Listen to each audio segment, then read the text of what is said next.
Student, आइए यहाँ पर हम लोग अपनी पिछले एग्ज़ाम के CBT 1 ALP के एग्ज़ाम के आए हुए प्रश्नों को श्रेणी को आगे बढ़ाते हैं और इस प्रश्न को समझते हैं। देखिए इस प्रश्न में क्या कहा जा रहा है। इस प्रश्न में कहा जा रहा है निम्नलिखित व्यंजक को सरल कीजिए। लिखा हुआ है 5.32 गुणा 5.32 माइनस 3.64 गुणा 3.64 और बटे में दिया गया है 1.68।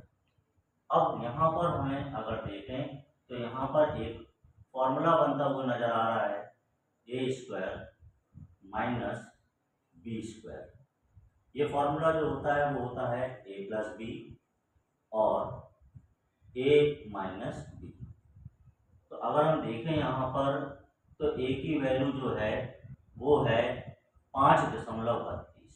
तो एक बार इस समीकरण में a और b की वैल्यू को जोड़ देंगे और एक बार घटाएंगे। तो देखिए स्टूडेंट्स, जैसा कि यहाँ पर a+b है तो a का जो वैल्यू है वो है 5.32 और b की वैल्यू है 3.64। तो एक बार हम इन्हें जोड़ेंगे तो देखिए 5 हमारे पास है 32 a और b की वैल्यू है 3.64। स्टूडेंट अब हम यहाँ जोड़ेंगे इसे तो ये हो गया 6, ये हो गया 9 और ये हो गया 8। एक बार जोड़ने पर हमारे पास आ गया है 8.96 और जुड़ गया है एक बार तो हम इसको यहाँ रख देंगे, गुणा है और एक बार इसी वैल्यू को हम घटाएंगे तो क्या हो जाएगा स्टूडेंट, एक हासिल लेंगे और 12 में से 4 जाएगा तो 8 और यहाँ पर 2 बन गया था, एक हासिल ले जाएंगे तो 12 हो जाएगा। तो यहाँ पर बचेगा 6 और यहाँ पर जो 4 बन चुका था 4 में से 3 जाएगा तो आ जाएगा 1.68। तो ये हो गया 1.68 और चूंकि स्टूडेंट्स अब हमें यहाँ दिया गया है 1.68।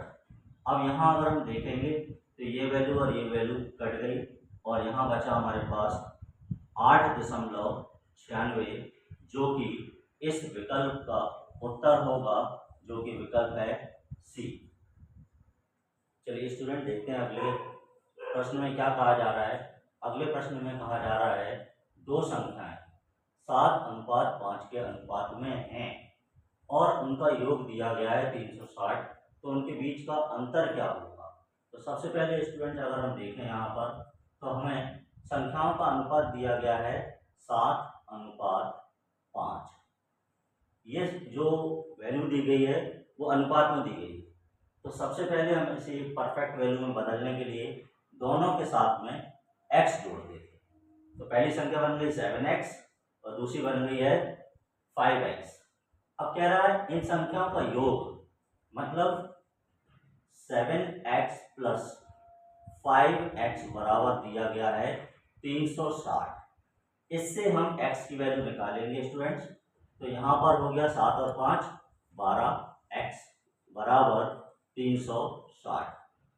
x को यहीं छोड़ेंगे 360 और ये 12 जो है गुणा में यहाँ पर भाग में हो जाएगा। तो 12 एकम 12, 12 दूनी 24, 12 तिया 36। तो यहाँ पर हमें x का मान स्टूडेंट पता चल गया है 30। तो पहली संख्या हमारे पास है 7x। अब 7x में x की जगह हम 30 रखेंगे तो ये हो जाएगा, कितना हो जाएगा स्टूडेंट्स, तो 7 इंटू और ये 30। जब हम गुणा करेंगे तो 0 7 दिया 21।